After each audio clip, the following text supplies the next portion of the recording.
But at this point, you're in Fort Sheridan, Illinois, Mhm.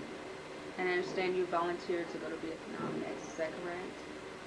Yes, I was in Fort Sheridan about a year and a half.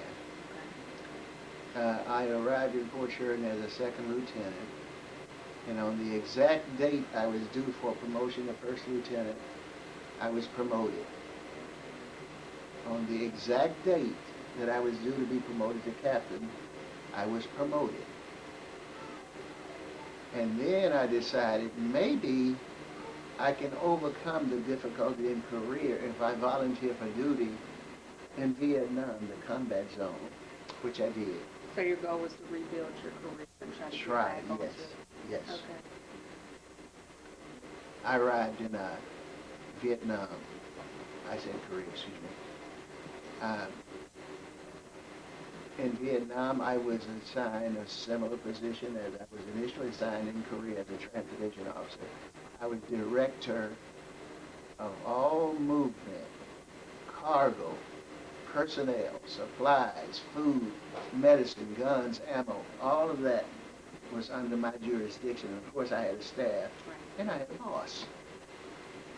So after being in country about, I guess, 6 months, the annual general inspection that Albert is familiar with, even in his short time in the service, the commander of forces in Vietnam came to Saigon for meeting. We met in the Saigon Hotel. And even though some circumstances are blurry,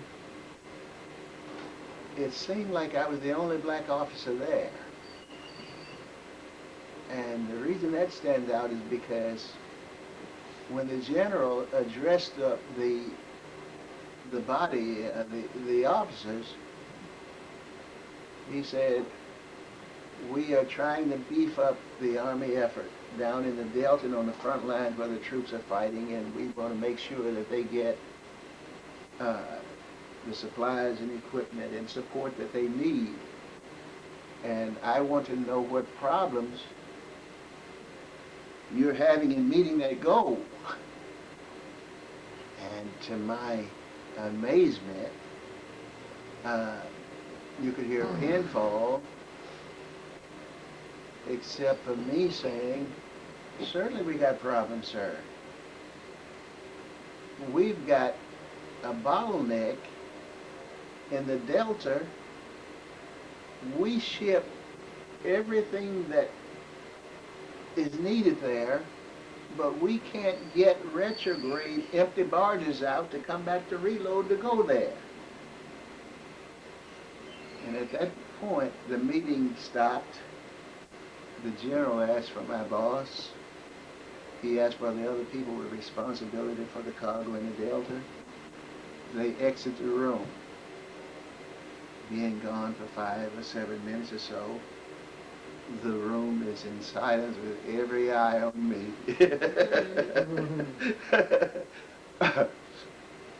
Came back in, and the general, as if he didn't miss a beat, no particular significance of what had happened, said, "We have got to solve these problems to make sure our troops are protected and cared for." And other matters took place, and then the meeting ended. On the way out, my boss was very light and in his spirit. And he said, "Smith, I'm driving." And okay. And no sooner he got the Jeep started up and going down the street, he said, "God damn, you made me look good today, boy." Now, I'm thunderstruck because what surprised me was there are more seasoned troops there who should have been putting forth the information that I put forth, but they didn't. And I have observed, even right now, people won't stand up where they're supposed to. For some reason, they have a fear.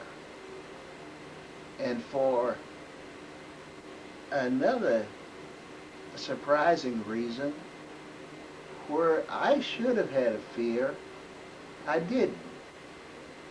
And I've never had a fear of speaking out, and especially for injustice.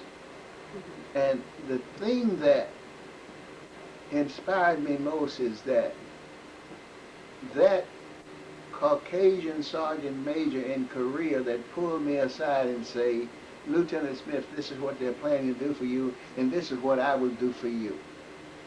For a man to jeopardize his career for such a newbie wretched as I, then certainly I have a responsibility to stand up for myself and for anybody else I meet in that situation. And I learned from him. But here's the thing that is interesting. This now is a throwback to the Civil War, in which some white folks was fighting to keep us in slavery, and some white folks was fighting to get us out of slavery, and here we are in the mix. That's why I have to talk now, because history will repeat itself. Okay, so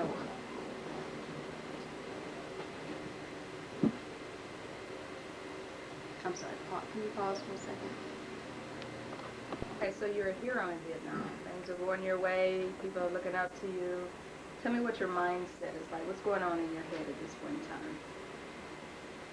As I indicated, I was responsible for shipping everything that moved within the area, to include deceased service members. And having viewed some of those young dead bodies, my psychiatrist said it turned my personality because it was so horrific.